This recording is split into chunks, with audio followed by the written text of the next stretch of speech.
400 anos de silêncio. O que aconteceu entre Malaquias e o nascimento de Jesus? E se Deus estivesse em silêncio, mas não ausente? E se os céus parecessem fechados enquanto, na verdade, tudo estivesse sendo preparado?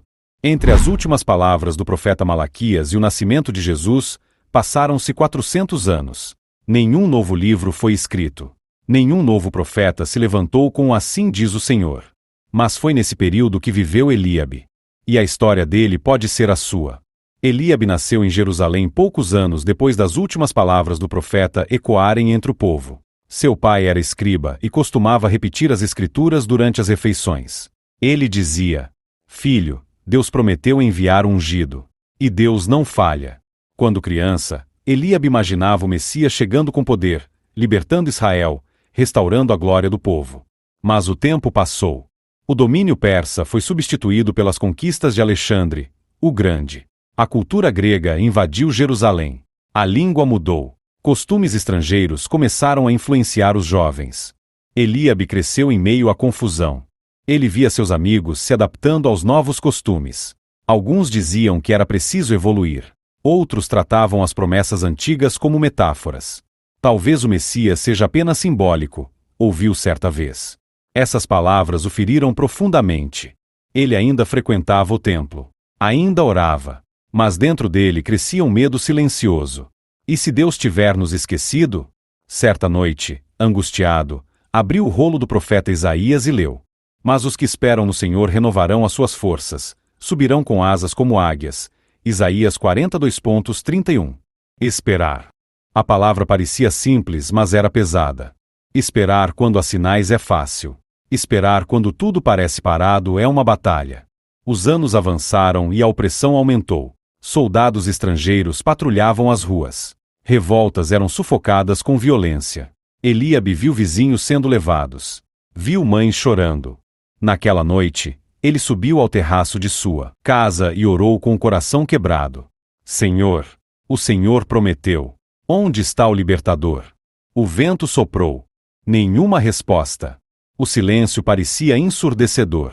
Pela primeira vez, ele pensou em desistir. Pensou em abandonar Jerusalém. Pensou em viver como os outros povos. Pensou em transformar sua fé em mera tradição. Mas algo dentro dele não o deixava ir. Dias depois, ele procurou Azarias, um velho sábio que copiava as escrituras pacientemente. Com os olhos marejados, Eliabe confessou: "Tenho medo de que Deus tenha nos esquecido." Azarias abriu o rolo do profeta Abacuque e leu em voz firme: "Porque a visão ainda está para cumprir-se no tempo determinado, se tardar, espera-o, porque certamente virá." Abacuque 2:03.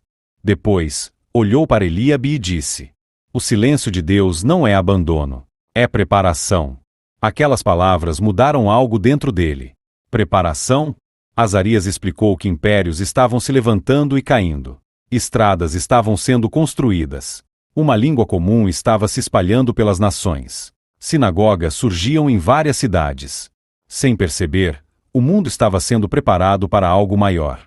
Eliabe entendeu naquele momento: sua fé não podia depender do que ele via, mas do que Deus havia prometido. Naquela noite, ele tomou uma decisão. Decidiu confiar na palavra acima das circunstâncias. Decidiu ensinar seus futuros filhos sobre o Messias, mesmo que seus olhos nunca o vissem. Decidiu esperar. Os anos passaram.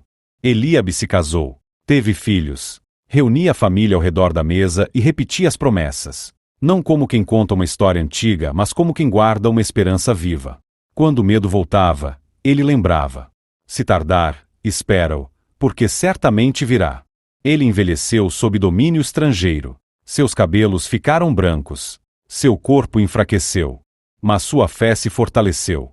Antes de morrer, segurou o neto nos braços e sussurrou: "Deus é fiel, mesmo quando está em silêncio." Décadas depois, em uma pequena cidade chamada Belém, nasceria Jesus Cristo. O céu não estava vazio. Estava preparando a maior resposta da história. As estradas facilitariam a propagação do Evangelho.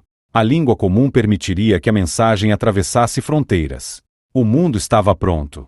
Durante 400 anos, Deus trabalhou nos bastidores. Eliabe não viu o cumprimento com seus próprios olhos, mas creu. E talvez hoje você esteja vivendo o seu próprio tempo de silêncio. Talvez você ore e não veja resposta. Talvez espere e nada aconteça. Mas lembre-se, silêncio não é ausência.